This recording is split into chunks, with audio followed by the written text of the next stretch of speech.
So some news was released for the upcoming Season 2 of D2R. With some rather interesting news, including a nerf to Pallies. I'm Potato Freaker, and that's what we'll discuss in this video. So there are a few key points that I want to cover in this video. I'll have timestamps below. First, news about the PTR.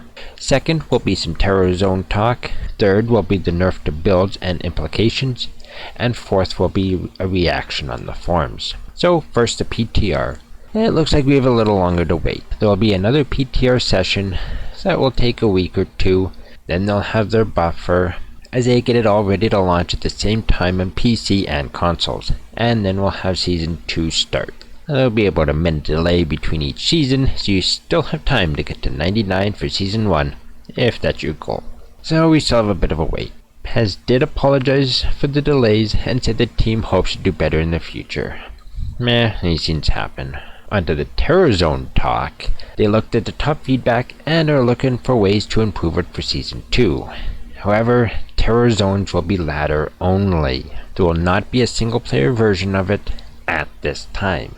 They want time to work on it, tweaking it as they need to, which is fine, so single player will probably get it, just not right away. You still get the chance to play with player count at least, so there's always that, though having it on non-ladder too would be nice. And they were going to remove a few areas that didn't perform well and replace them with others.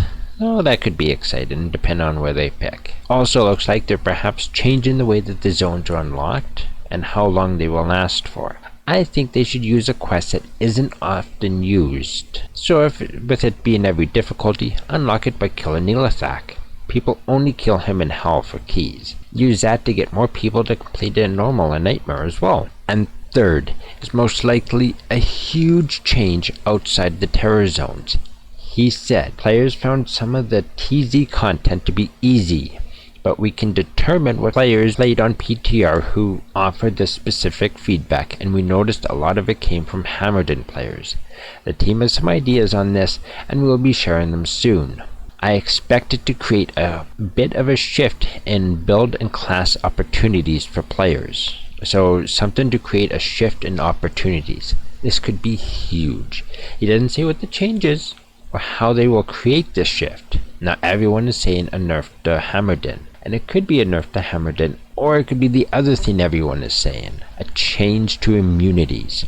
There are few magic immunes in D2R. That's one reason why the Hammerdens are so strong. They do crazy damage and can farm everywhere. They can't break magic immunes, but with so few magic immunes in the first place, there's nothing to worry about. So they created more magic immunes. This would shift things around quite a bit, all while not actually nerfing the damage to the Hammerdens. The problem, however, is the poor Necromancer. The bone skills are magic damage, and they don't do great damage. The Bone Mancer struggles a lot more than the Hammerden does, or the Foden, who would also end up getting nerfed. Unless they add immunities and change a skill for the Necro to get rid of the magic immunes, they will suffer.